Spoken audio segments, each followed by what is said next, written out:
শেখ হাসিনাকে আমি ধন্যবাদ দিব।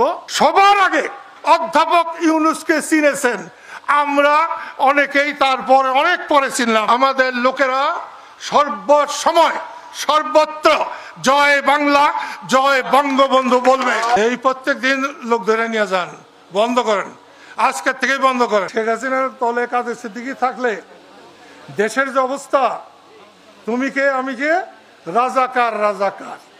কাদের সিদ্দিকীরও পাড়াইয়া মারত। লতিফ সিদ্দিকী আওয়ামী লীগে থাকলে আজকে লতিফ সিদ্দিকীকে খুঁজে পাওয়া যেত না। আমার ভাবি লাইলা সিদ্দিকী কেউ পুষতও না। আমি 25 বছর ধরে শেখ হাসিনার সরকারের বিরোধিতা করছি, আমারেও জোরন দিয়া নিয়ে যাইত। এগুলো সব আল্লাহর তরফ থেকে হয়েছে। লতিফ সিদ্দিকীকে বহিষ্কার করছে। আরে লতিফ সিদ্দিকীকে বহিষ্কার করছো মানে হইল তোমরাই বাংলাদেশ থেকে বহিষ্কার হয়ে গেছো।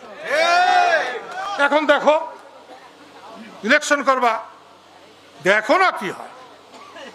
তার জন্য সাধারণ আওয়ামী লীগের কর্মীরা লাঞ্ছিত হবে, অপমানিত হবে, কষ্ট করবে, এটা ঠিক না। বর্তমান সরকার বাহাদুরকেও বলি, এই প্রত্যেক দিন লোক ধরে নিয়ে যান, বন্ধ করেন, আজকের থেকেই বন্ধ করেন। অন্তত পক্ষে টাঙ্গাইলে ধরা বন্ধ করেন।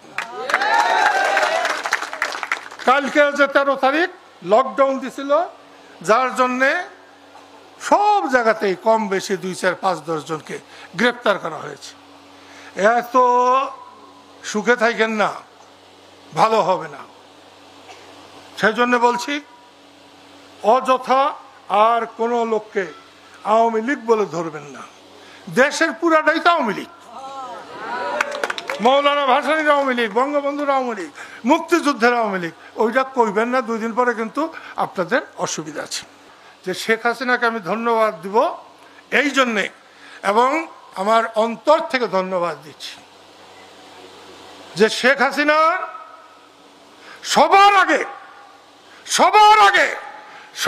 আগে অধ্যাপক ইউনূসকে চিনেছেন, আমরা অনেকেই তারপরে অনেক পরে চিনলাম। আমি তো বহু মানুষের পরে চিনলাম, কারণ আমার তো মনে হইতো অধ্যাপক ইউনূস খুব একটা ভালো মানুষ। আজকে এই মসজিদের কাছে দাঁড়িয়ে বলি, ইউনূস সাহেব, আপনি বিদ্বান মানুষের, যোগ্য মানুষের, ভালো মানুষের পরিচয় দিতে পারেন নাই।